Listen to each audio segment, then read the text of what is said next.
This is difficult for people because, I don't know, it felt like Catholic apologetics had its glory days.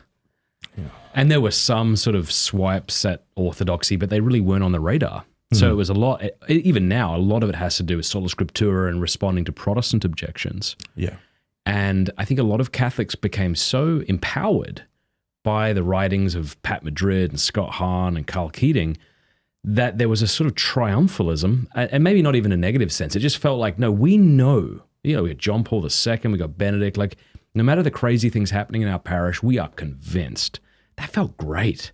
Yeah. But I think you're right. I think there's a lot of people who are like, okay, what does it mean for me if I don't feel as triumphal as I once did?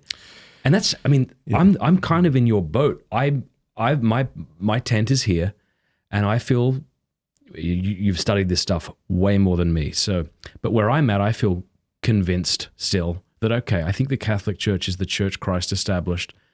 I see the rationale for the papacy. Logically, biblically, patristically.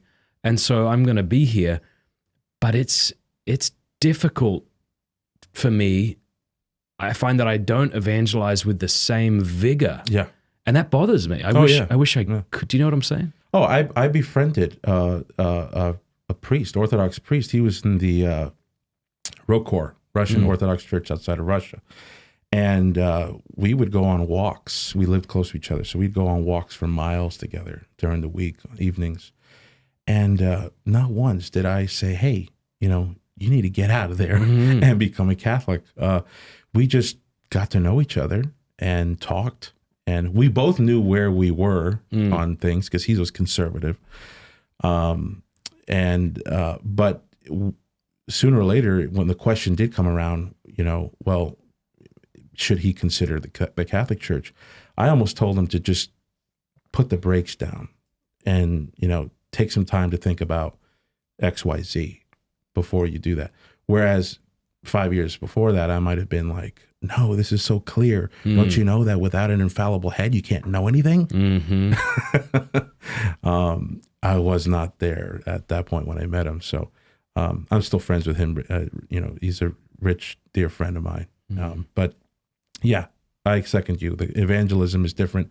And I think that even if people do cross over that, the Bosphorus to Rome from Constantinople or Byzantium, what have you, they appreciate when Catholics are a bit more tender, because it isn't easy. It's not as, don't you know that without the papacy, you can't have unity? And they have like 10 or 20, lunch bag things that Catholics have always thought were bullets in the golden gun. And boy, if you get a good Orthodox who knows what he's talking about, you turn into a soft set of baby back ribs, and very quickly. And so then what's tough then is that fact, right? That you see a lot of very talented and articulate apologists for the Orthodox Church. Yeah. The great street appeal it has. Yeah. The tradition, by and large, it seems to have maintained. All right. So you've got all that. And then you've got on the other side, Pope Francis.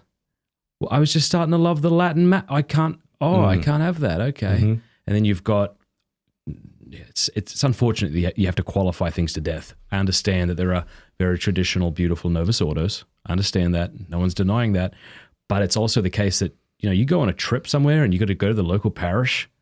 For me, it's like 8 times out of 10, I'm really, really, really disappointed. And I don't think my standards are that high. Maybe they are.